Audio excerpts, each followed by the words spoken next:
Less. इसमें से आप कहते हैं इस साल जो मैंने इस एसेट को इस्तेमाल करके फायदा हासिल किया उसको हम कहते हैं डेप्रिसिएशन, यानी बेनिफिट्स कंज्यूम। देखिए अकाउंटिंग में हर चीज होती है वो अपनी आसानी के लिए, एक होती है स्टैंडर्ड की वर्डिंग्स होती हैं, एक होती है जो आपने माइंड में रखी होती है आसानी के लिए समझने के लिए। तो इसलिए जब अकाउंटिंग आपको समझना हो तो एक स्टैंडर्ड की वर्डिंग्स बोला करें, लेकिन अपने माइंड को कौन सा रखा करें जो आपके लिए आसानी हो। फॉर एग्जांपल ये आपका पहला साल ईयर 1 2001 है। 2001 में आपने 1,20,000 का एसेट खरीदा और बेनिफिट्स कंज्यूम किया आपने इसमें से 20,000 रुपए। अगर कोई आपसे पूछे और अभी आप मार्केट में इस मशीन को या इस मोबाइल फोन को बेचने ले जाओ तो आपके मुताबिक आपके एसेट की वर्थ कितनी रहेगी? 1,20,000 में से 20,000 तो आप बेनिफिट्स कंज्यूम कर चुके, बेनिफिट्स कंज्यूम। तो अब आपकी एसेट की वर्थ आपके मुताबिक कितनी है? 100,000। इस आपके मुताबिक जो आपकी इस एसेट की वर्थ रह रही है हम इसे बोलते हैं कैरी वैल्यू। इन शॉर्ट इसको हम बोलते हैं सीवी, कैरी वैल्यू। ये इसने कौन नाम दिया? WDV, यानी रिटन डाउन वैल्यू। ये इसे डीवी भी बोलते हैं, यानी बुक वैल्यू। तो इसके तीन नाम हो गए हैं, सी कैरी वैल्यू, वी और WDV। वो कैसे निकलेगा? Cost less depreciation is equals to carry value. Carry value का मतलब है आपके मुताबिक आपके एसेट की वर्थ पहले साल के आखिर में कितनी रह गई है? 1 लाख। पहले ईयर लिख रखा आपने 1,20 का और वर्थ कितनी रह गई है? 1 लाख। तो 1,20 से 1 लाख क्यों शिफ्ट हुआ? 20 अंदर चला गया, 20,000 आपने बेनिफिट्स कंज्यूम कर लिए। तो इसके बदले पर दूसरा बंदा क्यों पैसे देगा? दूसरा साल है ईयर 2 2002। अगेन क्या इस साल आप फायदा हासिल नहीं करेंगे? इसमें से करेंगे ना। पिछले साल कितना आपने फायदा हासिल किया था? 20,000 का। इस साल भी आप कहते हैं 20,000 रुपए का मैं फायदा हासिल करूंगा। तो अब पहले साल के आखिर में कितनी वैल्यू थी इस एसेट की? 1 लाख। और मजीद इस 1 लाख के साथ में कितने रुपए की बेनिफिट्स कंज्यूम कर रही है? 20,000 के। अब दूसरे साल के एंड में आपके मुताबिक आपके एसेट की वर्थ या वैल्यू क्या रहेगी? 80। यह आ जाएगा benefits consumed in year 2।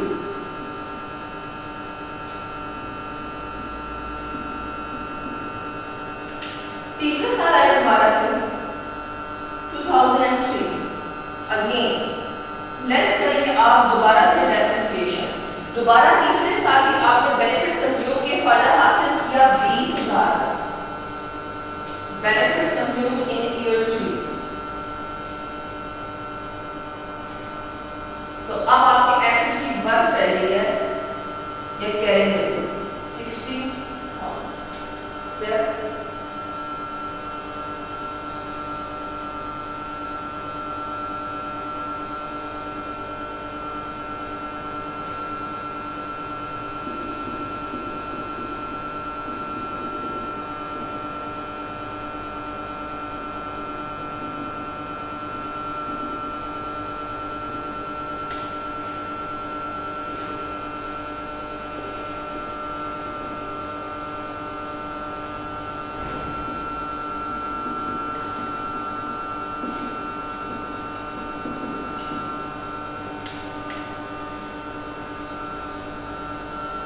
Depreciation की definition according to IS 16 standard के मुताबिक है depreciation is the allocation of depreciable amount of asset over its useful life. Depreciation की डेफिनेशन में दो चीजें आ रही हैं, एक आ रही है डेप्रिशिएबल अमाउंट, एक आ रही है यूजफुल लाइफ। अब डेप्रिशिएबल अमाउंट क्या चीज है?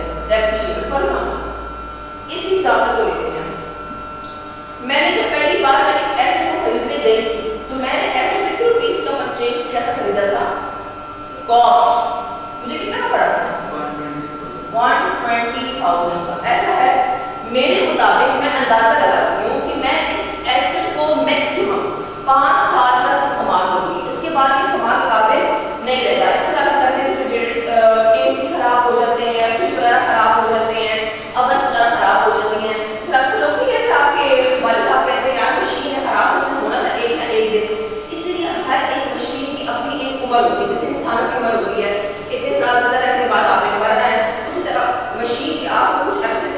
लिए फायदा देती है, उसके बाद वो खत्म हो जाती है, फिर वो इस्तेमाल के काबिल नहीं रहती।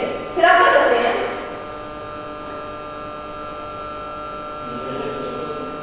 कबाड़ियां बेच देते हैं, ऐसे स्क्रैप में कबाड़ियां स्क्रैप में बेच देते हैं, पुर्जे शुरू से हटा कर बेच देते हैं। आप कहते हैं मैंने 1,20,000 का नॉन करंट एसिड या मशीन खरीदी, मैं 5 साल इसको इस्तेमाल करूंगा, 5 साल के बाद जब मैं कबाड़ियां में बेचूंगा ये स्क्रैप, तो मुझे वो कबाड़ियां वाला या स्क्रैप वाला देगा 20,000 रुपए।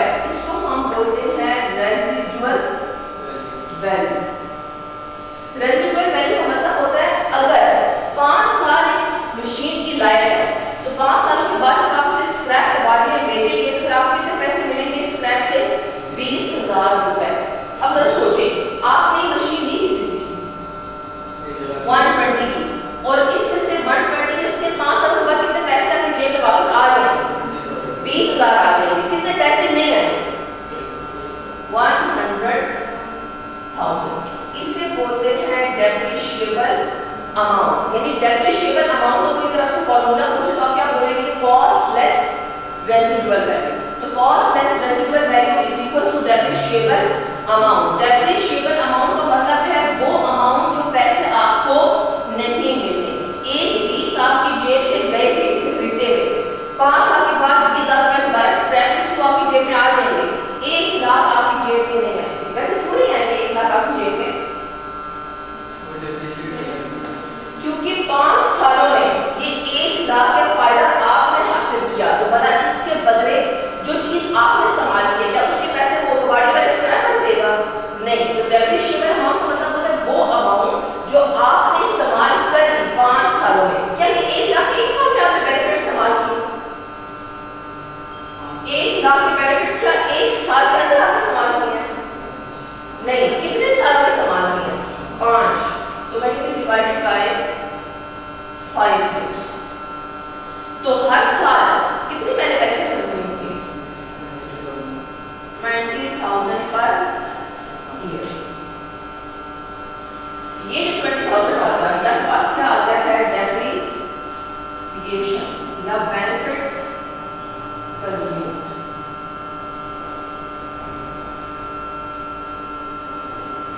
अब सर डेफिनेशन के साथ इसको मैच करें। Depreciation is the allocation of depreciable amount of asset और इज यूजफुल लाइफ।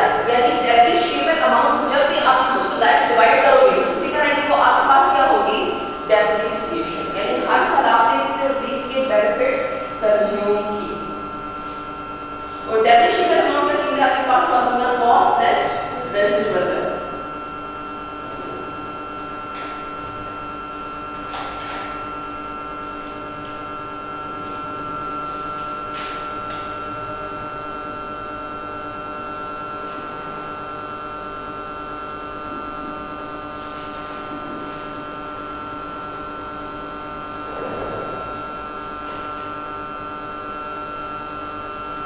अगर कोई आपसे पूछे डेप्रिसिएशन बाय नेचर क्या है तो क्या बोलेंगे? डेप्रिसिएशन बाय नेचर एक एक्सपेंस है, बेनिफिट्स कंज्यूम कर चुके, पैसे लिए वाले नहीं मिले।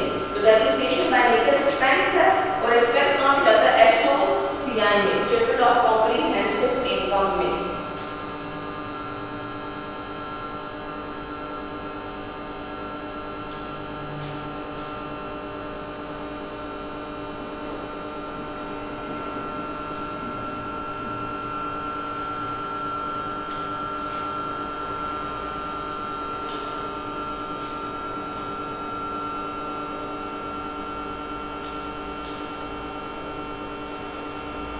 यूजफुल लाइफ क्या होती है? यूजफुल लाइफ ये मशीन आपको या नॉन करंट एसेट कितने साल तक आपको फायदा देगा। जैसे मैंने आपको क्या बोला, ये मशीन के ऊपर इजाफा की कितने साल तक आपको फायदा देगी, उसके बाद आप कबाड़ियां बेच देंगे और फिर काबिल नहीं रहेगी इस्तेमाल 5। तो useful life number of years भी हो सकती है, यानी 5 साल तक फायदा देगी। या फिर एरोप्लेन इंजन की बात करते हैं। एरोप्लेन इंजन में आप जानते हैं एरोप्लेन का इंटीरियर होता है, सीट्स वाला पूरा अंदर होता है इंटीरियर, और उसके बाद एरोप्लेन का इंजन होता है। ऐसा है क्या उन सीट्स की और इंजन की यूजफुल लाइफ सेम होगी?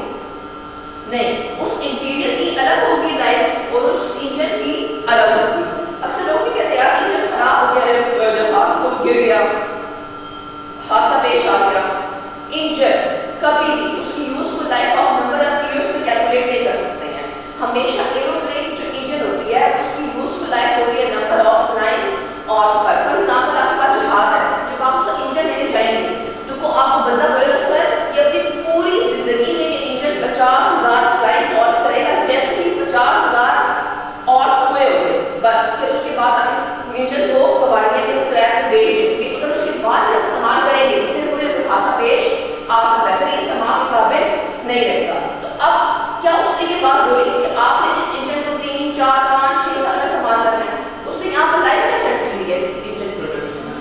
फ्लाइंग हॉर्स यानी 50,000 फ्लाइंग हॉर्स। तो जरूरी नहीं है किसी की नॉन करंट एसिड की यूजफुल लाइफ हमेशा नंबर ऑफ ईयर्स में हो, बल्कि इसमें हो सकती है नंबर ऑफ फ्लाइंग हॉर्स। ऐसा है। उसके बाद कुछ मशीन्स ऐसी होती हैं, अगर आप मशीन अपनी आपकी फैक्ट्री है, आपने फैक्ट्री की मशीन ले रहे हैं, जब मशीन लेने गए तो सप्लायर ने आपको बोला कि जो मशीन हमारे पास पड़ी हुई है ये अपनी पूरी जिंदगी में 10,000 यूनिट्स बनाएगी। जैसे ही ये मशीन 10,000 यूनिट्स कंप्लीट करेगी उसके बाद आप इस मशीन को इस्तेमाल नहीं कर सकते क्योंकि ये इस्तेमाल के काबिल नहीं रहेगी। तो ये उस तरह की चीज नहीं बना पाएगी जैसे आप चाह रहे हैं। तो क्या आप फिर उसे इस्तेमाल कर सकते हैं? नहीं। अब यहाँ पर क्या उस सप्लायर ने ये बोला कि इसे आपने 10 साल में, 20 साल में, 15 साल में इस्तेमाल करना है? नहीं, बल्कि उसने आपको क्या बोला, आपने इस मशीन को कितने यूनिट्स बनाने के बाद बेचना है? 10,000 यूनिट्स बनाने के बाद। तो कुछ मशीन्स ऐसी होती है जिनकी यूजफुल लाइफ ना तो ईयर्स में होती है ना हॉर्स में होती है, बल्कि इसमें होती है नंबर ऑफ यूनिट्स में होती है। कि जब आपने इस मशीन से 10,000 यूनिट्स बना लिए, जैसे ही 10,000 यूनिट्स कंप्लीट हो गए तो आपने इसको स्क्रैप की कबाड़िया में बेच देना है। तो useful life number of years भी हो सकती है, फ्लाइंग हॉर्स भी हो सकती है, या नंबर ऑफ यूनिट्स पर भी हो सकती है। एक बार काफी टाइम के बाद इस तरह का सवाल आया था फ्लाइंग हॉर्स वगैरह का। वो अच्छा खासा मुश्किल सवाल था कि हमेशा स्टूडेंट्स को या तो ये दिया जाता था number of years useful life.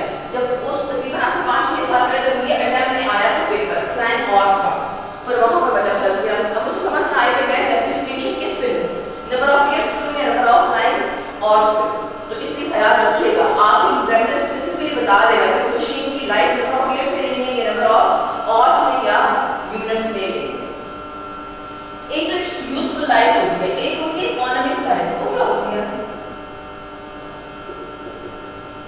Economic life